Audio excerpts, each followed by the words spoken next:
Hello friends, मैं स्वागत करता हूं अपने यूट्यूब चैनल आस्था कंप्यूटर फाउंडेशन में। फ्रेंड्स, मैं आज आपको बताऊंगा कि एक्सेल में आप बैलेंस शीट कैसे तैयार कर सकते हैं और बैलेंस शीट किस प्रकार बनाई जाती है। तो जानने के लिए आपसे रिक्वेस्ट है कि वीडियो लास्ट तक ज़रूर देखें। तो सबसे पहले मैंने अपना एक्सेल ओपन कर लिया है। आप लोग भी एक्सेल ओपन कर सकते हैं। जैसे मान लीजिए मैंने इसे ओपन कर लिया। ऑलरेडी हम पहले से इसमें अपने कुछ फील्डों के नाम टाइप कर रखे हैं और इसमें हमने फार्मेटिंग भी लगा दी है। आप लोग भी इस तरह फार्मेटिंग लगा सकते हैं। अगर आपको नहीं पता तो हमारे पिछले वीडियो देख सकते हैं आप। हमारे डिस्क्रिप्शन बॉक्स में आपको मेरे पिछले वीडियो मिल जाएंगे और वहाँ से आप लोग डाउनलोड करके उन वीडियो को देख सकते हैं। तो सबसे पहले बैलेंस शीट हमने यहाँ पे टाइप कर दिया है और इसमें हम कलर यहाँ से फिल कर दिए हैं। यहाँ पे हमने डेट लिख दिया है और यहाँ रिसीव अमाउंट लिख दिया है, payment amount and balance amount यहाँ पे भर दिया है। अब फ्रेंड्स, इसमें एक कॉलम हमारा छूटा हुआ है। हम इसमें आइटम फिल करना चाहते हैं। यानी मान लीजिए ये ए के नाम को जो व्यक्ति है वो मेरे पास 15/8/2018 को आया और ये कौन सा आइटम परचेज़ कर रहा है। तो यहाँ पे देखिए आइटम का कॉलम हमारा छूट गया है और इसमें हम आइटम फिल करना चाहते हैं। तो हम कैसे करेंगे? तो फ्रेंड्स, इसके लिए सब कुछ नहीं करना है, सिंपली आपको रिसीव्ड अमाउंट पे क्लिक करना है। क्योंकि जो कॉलम सेलेक्ट होता है उसके लेफ़्ट हैंड में ही कॉलम इंसर्ट होता है। तो हम क्या करेंगे, रिसीव्ड अमाउंट पे क्लिक करके राइट बटन क्लिक करना है आपको। तो रिसीव्ड अमाउंट हमने सेलेक्ट किया और इस पर राइट बटन क्लिक कर देंगे। जैसे ही राइट बटन क्लिक करेंगे तो इस तरह का कुछ इंटरफेस सामने आएगा और इसमें आपको आना है इंसर्ट में। तो इंसर्ट में क्लिक कर देंगे। क्लिक करने के बाद आपको सेलेक्ट करना है इंटायर कॉलम। इस पर क्लिक करके ओके कर देंगे। तो देखिए जैसे ओके करेंगे तो हमारा नेक्स्ट नया कॉलम लेफ़्ट साइड में बन के तैयार हो गया। देखिए बन गया है। अब इसमें हम डेट आइटम फिल कर सकते हैं। तो यहाँ पे हमने टाइप कर दिया आइटम। तो आइटम का कोई भी नाम हम यहाँ पे टाइप कर सकते हैं। यहाँ पे लिख दिया ITEM, ये आइटम लिख दिया। अब ये आइटम कौन सा हमारे पास परचेज कर रहे हैं, तो मान लीजिए हम यहाँ पे आइटम डाल देते हैं। मान लीजिए हमने डाल दिया CPU। तो फ्रेंड्स, CPU ये परचेज़ कर रहे हैं और CPU का पेमेंट इनको करना कितना था, मान लीजिए इनको करना था 6000 यानी 6000 रुपया इनको पेमेंट करना था CPU का। और इनके पास जो स्टार्टिंग बैलेंस है, यानी ये लेके बैलेंस कितना आए हैं, लेके आए बैलेंस 5000 रुपये। यानी स्टार्टिंग बैलेंस इनके पास 5000 है और इनको पेमेंट करना था 6000। यानी इनके पास जो भी 1000 रुपया ऑलरेडी कम पड़ रहा है। तो इसके लिए क्या करेंगे, इन्होंने मान लीजिए रिसीव्ड किया। रिसीव्ड मतलब मान लीजिए किसी पार्टी से इन्होंने पैसा ले लिया 1500 यानी 1500 रुपया ले लिया है। अब इनके पास बैलेंस कितना हो गया है, तो इसको कैसे हम कैलकुलेट करेंगे। सबसे पहले आपको करना क्या है, बैलेंस अमाउंट पे आपको जहाँ लिखा है उसके नीचे जस्ट क्लिक करके सबसे पहले आपको इक्वल टू यानी बराबर लगाना है। क्योंकि बिना एक्सेल में बराबर के कोई भी फार्मूला एक्सेप्ट नहीं होता है, इसलिए इक्वल टू बहुत ही मोस्ट इम्पॉर्टेंट है। तो यहाँ पे क्या करेंगे, सबसे पहले आपको इक्वल टू प्रेस करना है और प्रेस करने के बाद हमें देखना है कि एक जो पर्सन है इनके पास टोटल कितना बैलेंस है। तो हम क्या करेंगे, स्टार्टिंग बैलेंस जो भी ये लेके आए थे 5000 वो यानी उसकी आपको रेंज देना है। रेंज देने के लिए आप एरो से जा सकते हैं इक्वल टू लगा करके। अगर ऊपर जाना तो आप एरो प्रेस करिए, लेफ़्ट साइड में जाना तो लेफ़्ट एरो प्रेस करिए, राइट में जाना तो राइट और डाउन में जाना तो डाउन एरो प्रेस करके भी जा सकते हैं। इस तरह रेंज दे सकते हैं। मान लीजिए इसको हम डिलीट करते हैं यहाँ से, या फिर आप ऐसे दे सकते हैं स्टार्टिंग बैलेंस यानी कि इक्वल टू लगाइए और स्टार्टिंग बैलेंस की रेंज आपको देना है। देखना है कि स्टार्टिंग बैलेंस हमारा कहाँ पर लिखा है। तो H कॉलम है और रो क्या है 6। तो यहाँ पे क्या कर देंगे H6 टाइप कर देंगे। तो यहाँ पे हम लिख देते हैं H और 6 टाइप कर दिया। इसके बाद फ्रेंड्स करना क्या है आपको कि रिसीव्ड अमाउंट क्या है, यानी रिसीव्ड अमाउंट जो लेके आए हैं वो उसकी रेंज क्या है, रिसीव्ड अमाउंट की रेंज क्या है। तो देखेंगे F कॉलम है हमारा F9। तो यहाँ पे टाइप कर देना है आपको starting balance plus received amount. Plus का निशान लगाइए, यानी प्लस साइन कर निशान लगाने के बाद आपको करना क्या है, रिसीव्ड अमाउंट की रेंज देनी। तो रिसीव्ड अमाउंट की रेंज हमारी हो गई F कॉलम 9 रो। तो यहाँ पे हम सिंपली टाइप कर देंगे F9 कर दिया। ये देखिए रिसीव्ड अमाउंट हो गया, यानी 5000 ये था इनके पास और प्लस 1500 यानी 1500 रुपया इन्होंने रिसीव्ड किया। अब टोटल माइनस यानी पेमेंट कितना करना है इनको 6000 रुपया करना है। तो यहाँ क्या करना है आपको माइनस लगाइए और 6000 की रेंज दीजिए। तो 6000 की रेंज हमारी जो है 6000 की रेंज है, जी कॉलम है और 9 रो हो। तो यहाँ पे हम टाइप कर देंगे G9।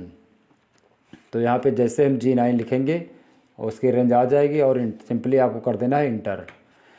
यानी टोटल बैलेंस इनके पास जो पेमेंट करने के बाद जो भी बचा है वो 500 रुपीज़ बचा है। तो फ्रेंड्स इस तरह आप लोग कर सकते हैं। थोड़ा सा मैंने इसको जूम कर दिया ऐसे। अब करना क्या है नेक्स्ट में देखिए, यानी ये 15/8/2018 को आए और इनको 6000 रुपया देना था और इनके पास स्टार्टिंग बैलेंस था 5000 यानी 5000 रुपया था और पेमेंट करना था इनको 6000 रुपया, जिसमें से मान लीजिए इनके पास पैसे कम थे तो इन्होंने क्या किया 1500 रुपया रिसीव कर लिया।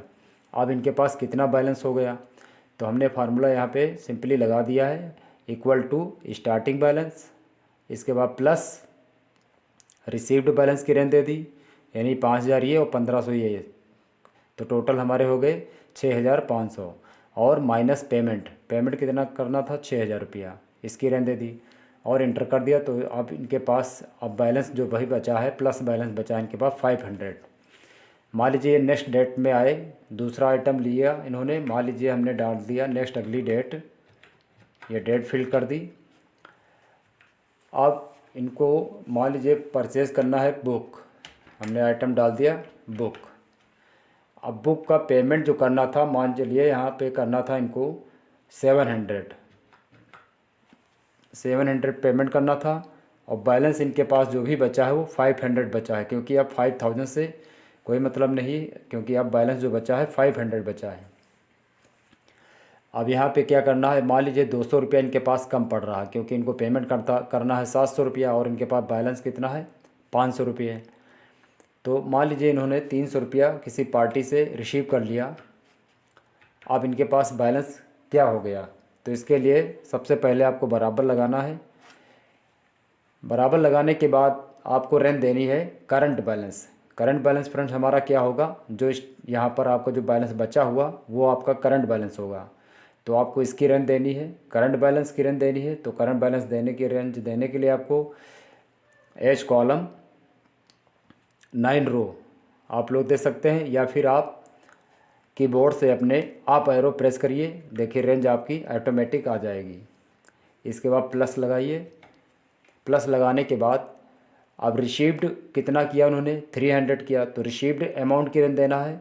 तो आपको क्या करना है, अपने कीबोर्ड से लेफ़्ट एरो की प्रेस करके आप रेंज दे सकते हैं, या फिर आप टाइप कर सकते हैं एफ़ कॉलम हो गया मेरा ये और प्लस 10 रो हो गई, तो F10 दे सकते हो, या फिर आप एरो से भी जा सकते हो वहाँ। तो टोटल बैलेंस अब इनके पास कितना हो गया, यानी 500 ये और प्लस 300 ये जो रिसीव किया, यानी टोटल हो गया इनके पास 800 यानी 800 रुपये। और इनको पेमेंट कितना करना है, करना है इनको करना है 700 रुपये। तो हम क्या करेंगे, माइनस लगाएंगे यहाँ पर और 700 की रेंज देना है। तो 700 की रेंज देने के लिए आप लोग टाइप कर सकते हो G10 या फिर एरो की से भी दे सकते हो, और उसके बाद कर देना है आपको इंटर। यानी इनके पास जो भी बैलेंस अब बचा है वो 100 रुपये बचा है। नेक्स्ट अगली डेट में फिर ये आए हमारे पास, मान लीजिए ये मैंने अगली डेट डाल दी। अब यहाँ पर इन्होंने आइटम क्या परचेज़ किया, मान लीजिए इन्होंने आइटम परचेज़ कर लिया कॉपी, ये हमने कॉपी डाल दिया। अब कॉपी का जो पेमेंट करना है इनको मान लीजिए करना है 150 रुपये, यानी 150 रुपया इनको पेमेंट करना है। और बैलेंस इनके पास बचा हुआ है 100 रुपीज़, यानी 100 रुपया बचा हुआ है। अब इनके पास 50 रुपये कम पड़ रहे हैं। मान लीजिए इन्होंने 100 रुपये रिसीव कर लिया, यानी 100 रुपया किसी पार्टी से ये ले लेते हैं। तो अब इनके पास कितना बैलेंस हो गया, तो बराबर लगाएंगे करंट बैलेंस, यानी करंट बैलेंस जो इनके पास बचा हुआ है 100 रुपीज़ प्लस आपको लगाना है। इसके बाद रिसीव्ड बैलेंस की रेंज देनी है, जो रिसीव किया है 100 रुपीज़ इन्होंने रिसीव किया उसकी रेंज दे देना है आपको, यानी 100 जो बचा था वो बैलेंस प्लस जो 100 रुपये रिसीव किया, टोटल हो गया इनके पास 200 यानी 200 रुपया हो गया। और माइनस पेमेंट कितना कर दिया इन्होंने 150 रुपये, यानी 150 रुपया इन्होंने पेमेंट कर दिया और कर देना है आपको इंटर। जैसे इंटर करेंगे टोटल बैलेंस इनके पास कितना बचा है 50 रुपये। तो इस तरह friends step by step formula आप लगाते चले जाइए, या फिर आप ड्रैग भी कर सकते हैं, ऑटोमेटिक आपका बैलेंस निकल आएगा जो भी आगे आप फिल करेंगे। आप ग्रैंड टोटल कैसे करेंगे? तो ग्रैंड टोटल करने के लिए सबसे पहले आपको क्या करना है, रिसीव्ड अमाउंट हम टोटल कर रहे हैं, हम चाहते हैं कि देखना चाहते हैं कि इन्होंने के पास कितना इन्होंने टोटल रिसीव्ड किया है। तो क्या यदि आपको रो वाइज ऐड करना है तो आपको सबसे पहले लिखना पड़ेगा सम, इसके बाद आपको ब्रैकेट लगाना पड़ेगा। ब्रैकेट लगाने के लिए आप लोग 980 की का यूज़ कर सकते हैं कीबोर्ड से, शिफ्ट के साथ आपको 9 नंबर प्रेस करना है। जैसे 9 प्रेस करेंगे आपका ब्रैकेट लग जाएगा। अब आपको रेंज देनी है 1500 की। तो 1500 हमारा जो लिखा हुआ है F कॉलम है और 9 रो है, तो यहाँ पे टाइप कर देना है F9। इसके बाद डबल डॉट लगाना है, यानी सेमी कॉलन कहते हैं इसको एक्सेल की भाषा में, डबल डॉट यानी इसको एक्सेल की भाषा में कहते हैं कॉलन। तो आपको शिफ्ट दबा के डबल डॉट लगाना है। इसके बाद आपको रेंज देनी है F कॉलम, यानी F कॉलम देना है नेक्स्ट, और रेंज देनी है आपको ग्रैंड टोटल जहाँ पे लिखा हो आपका फ्रेंड्स, उस रो के जस्ट ऊपर वाली रो जो होती है वहाँ तक की आपको रेंज देनी होती है। तो हमारी जो ग्रैंड टोटल लिखा है वो लिखा है हमारा 16 में, तो हम रेंज देंगे यहाँ पे F कॉलम और 15 रो देंगे। तो यहाँ पे हमने कर दिया 15 और ब्रैकेट को किया क्लोज और इंटर कर दिया। जैसे इंटर करेंगे देखिए फ्रेंड्स हमारा टोटल ऐड होके आ गया। अब करना क्या है आपको, तो इस टोटल पे आपको सेलेक्ट करना है, यानी टोटल को आपको सेलेक्ट करना है। सेलेक्ट करने के बाद माउस से ड्रैग कर देना है। तो सेल के कॉर्नर पे आप माउस का पॉइंटर रखेंगे। जैसे आपका ये मोटा प्लस दिखाई पड़ रहा है माउस के पॉइंटर में, ये आपका ब्लैक कलर का प्लस बन जाएगा इस तरह कुछ इस। तो फ्रेंड्स जैसे ही आप इस तरह ड्रैग करेंगे तो आपका टोटल हो जाएगा ऑटोमेटिक। इसके बाद आपको क्या करना है, यहाँ पर बैलेंस निकालना है। तो सबसे पहले आपको क्या करना है, बराबर लगाना है यहाँ पर। यदि आपकी ये बैलेंस शीट सही है तो लास्ट में फ्रेंड्स इनके पास जो टोटल बैलेंस लास्ट में बचा हुआ है वो 50 रुपया बचा है, यानी 50 रुपीज़।